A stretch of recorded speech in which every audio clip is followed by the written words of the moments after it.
Assalamualaikum warahmatullahi wabarakatuh. Perkenalkan, kami dari kelompok 8 akan mempresentasikan tentang penelitian deskriptif dan kuantitatif. Apa tuh?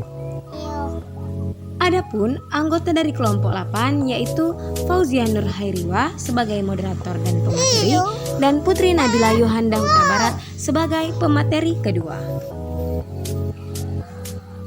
Di sini, Fauzia Nur Hairiwa akan menjelaskan mengenai pengertian penelitian deskriptif kuantitatif.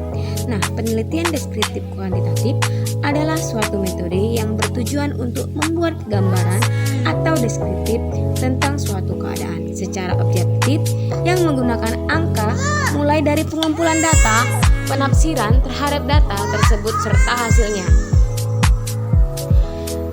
Nah, selanjutnya, ciri-ciri penelitian deskriptif. Penelitian deskriptif merupakan penelitian kuantitatif dengan tujuan untuk mendeskripsikan variabel.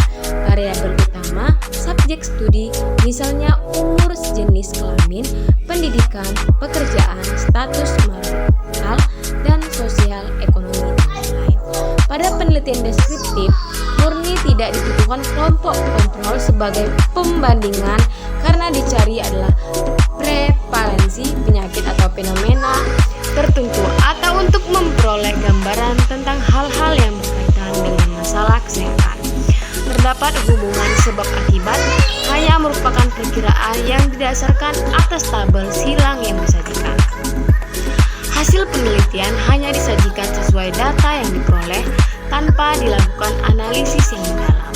Penyajian data hasil penelitian deskriptif dapat berupa tabel, distribusi, frekuensi, tabel silang, dan grafik. Perhitungan yang dilakukan hanya berupa presentasi, proporsi, rata-rata, rate, rasio, simpangan buku, dan lain-lain.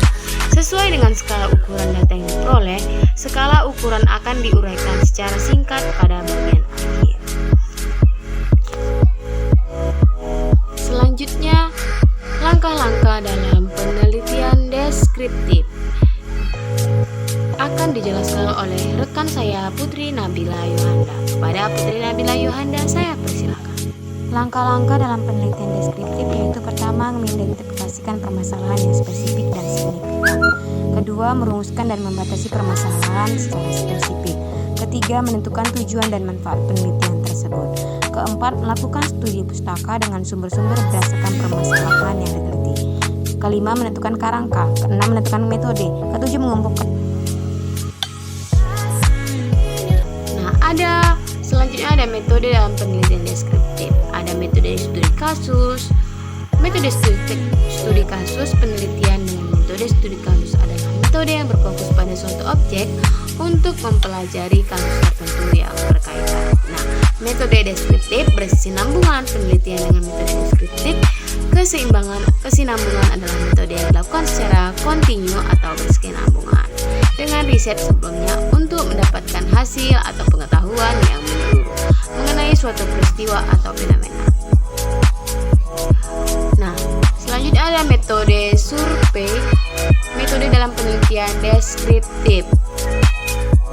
Ada metode penelitian survei, yaitu penelitian dengan metode survei merupakan metode yang mengumpulkan informasi dengan menggunakan kuesioner, jajak pendapat, atau survei dalam pengumpulan data. Nah, yang keempat adalah penelitian kepustakaan atau tinjauan pustakaan. Penelitian kepustakaan atau tinjauan pustakaan, penelitian dengan metode kepustakaan atau penelitian yang meneliti mengenai suatu permasalahan lalu mengaitkannya dengan tulisan-tulisan yang berkaitan dengan permasalahan tersebut. Nah, selanjutnya ada penelitian komparatif. Penelitian dengan metode komparatif ialah penelitian yang melakukan perbandingan suatu hal dengan hal yang lainnya. Selanjutnya ada penelitian tindakan atau action research. Penelitian dengan metode tindakan merupakan penelitian yang meneliti mengenai suatu tindakan yang memiliki tujuan untuk memberikan solusi atau meningkatkan kemampuan mutu dan sebagainya. Penelitian analisis pekerjaan dan aktivitas job and activity analysis. Penelitian dengan metode analisis pekerjaan dan aktivitas yaitu suatu metode yang bertujuan untuk menjawab untuk menemukan inovasi dalam bidang tertentu yang dibutuhkan di masa mendatang. Oke, itu saja penjelasan dari kelompok kami. Jika ada kesalahan atau kekurangan, kami mohon maaf. Terima kasih. Sampai jumpa di lain waktu.